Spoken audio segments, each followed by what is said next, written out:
Guztioi, eta eskerrak eman aurretikan, prentsakoai, behar handia daukagulako gai hau plazaratzeko. Beraz, mila esker. Aurreko urtea, askotan bezala Donostia Bizirik elkarteak errausketaren aurkako koordinadora eta errausketaren aurkako mugimenduak irailaren 10ean gizakatea antolatuko dute Kontxako hondartza. Goizeko 11:30 izango da hori. Aurten egoera berri baten aurrean aurkitzen gara, Zubietako erraustegiaren obrak hasiak dira. Hala ere, gure borrokak darrai. Ez dugu etxiko asmorik eta gertatzen dena gertatzen dela ere. Hiri hondakinen errausketaren aurka jarraituko dugu. Klase politiko errauskettzailearen eta modu batera edo bestera inplikatuta dauden enpresen interesak salaitzen jarraituko dugu. Eta modu guztietako oztopoa jartzen saiatuko gara. Ezin dugu ahaztu Zubietako erraustegia hainbat gezur handietan oinarrituta dagoela. Lehenengoa, erraustegiaren beraren beharra da. 2007tik eta 2015 bitartean Gipuzkoarren zabortegietara bidaltzen duten zaborra 55% gutxitu da. Beherakada hau urtez urte etenik gabekoa izan delari. Kasualitatez, 2016an ez da jaitsierik gertatu, aurreko urteakin konparatuta. Egungo Gipuzkoako agintarien interesa garbi ikusten da. Erregaia behar dute monstrua elikatzeko. Urtean 200.000 tona eta gaur egun bakarrik 1.060 tona dituzte. Beraz, ez da komeni murriztea, ez berrerabiltzea eta gutxiago birziklatzea eta konpostatzea.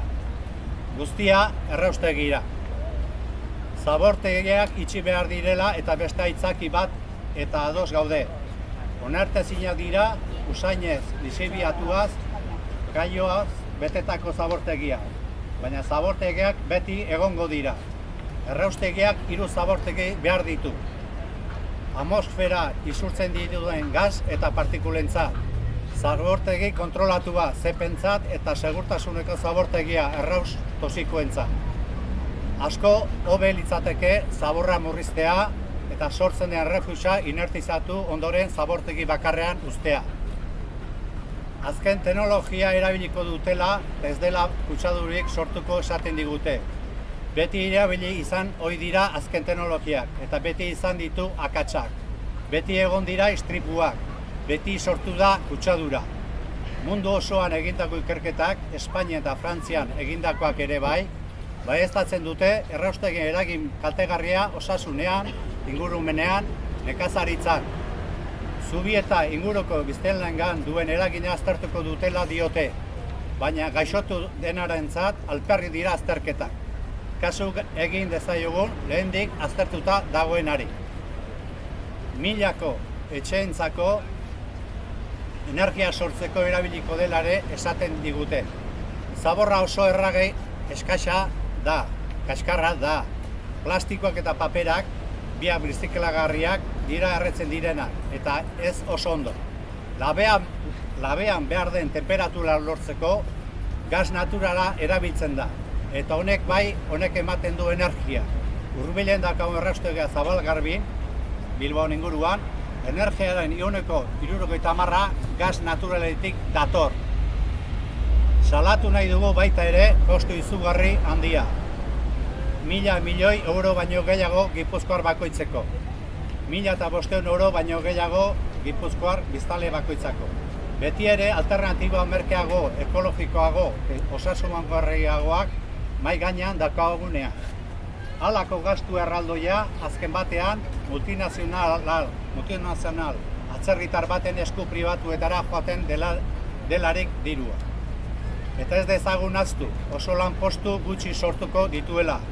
Ekonomia zirkularraren oinarrituko proiektu batek merkeago izateaz gain 10 aldiz lanpostu gehiago sortu du eta diruak Gipuzkoan bertan geratuko da. Alternatiba dagoelako errausketarik ez. Guretzat eta ondorengoentzat osasuna nahi dugu. Hau babesten dutenak eta deia egiten dutenak, luzatzen dutenak gizakatearako talde hauek ditugu. EH Bildu, Alternativa, EQO, Irabazi, Ezker Anitza, Izquierda Unida, Podemos, Ganemos Andoain, Comisiones Obreras, ESK, Duintasuna, LAB, Eguzki, Greenpeace, Ekologistak Martxa.